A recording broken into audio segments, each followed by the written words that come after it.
जय श्री कृष्ण। आज हम बात करेंगे कि हमें भगवान की आवश्यकता क्यों है। इस पर विचार करें तो मालूम होता है कि हमारी ऐसी कोई आवश्यकता है जिसको हम ना तो अपने द्वारा पूरी कर सकते हैं और ना संसार के द्वारा ही पूरी कर सकते हैं।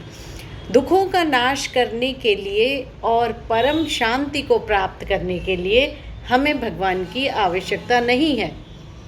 कारण कि अगर हम कामनाओं का, अपनी इच्छाओं का पूरी तरह से सर्वथा त्याग कर दें तो स्वतः हमारे दुखों का नाश होकर हमें परम शांति की प्राप्ति हो जाएगी, अर्थात हम मुक्त हो जाएंगे।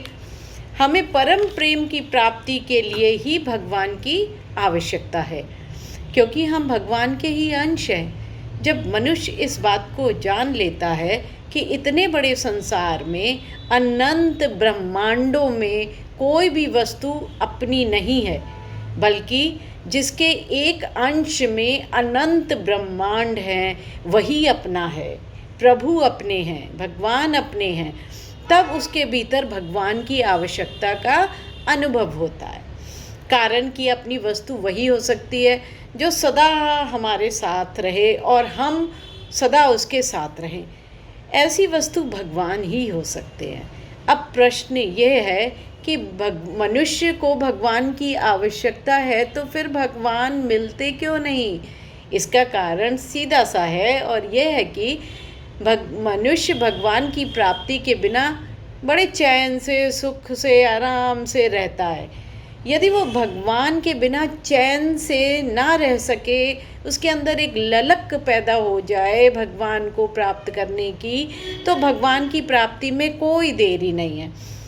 हम ही उनसे विमुख हुए पड़े हैं, हम ही उनको भूले हुए हैं। वे हमसे कभी विमुख नहीं हुए, वो तो हमें हमेशा याद करते हैं।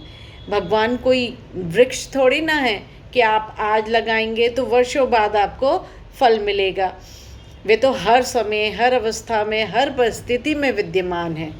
ज़रूरत है अपने आप को पूरी तरह से भगवान के चरणों में समर्पित कर देने की, हमेशा उनके गुणगान करने की, हमेशा उनका भजन करने की, सत्संग करने की, लोगों के साथ इकट्ठा होकर के सत्संग करने की, लोगों के साथ भगवान की चर्चा करने की, ऐसा व्यवहार करने की जो सरल हो, स्वच्छ हो, निर्मल हो, किसी को दुख ना हो हमसे, किसी को परेशानी ना हो हमसे। बस भगवान के मिलने में कोई देर नहीं है। जय श्री कृष्ण।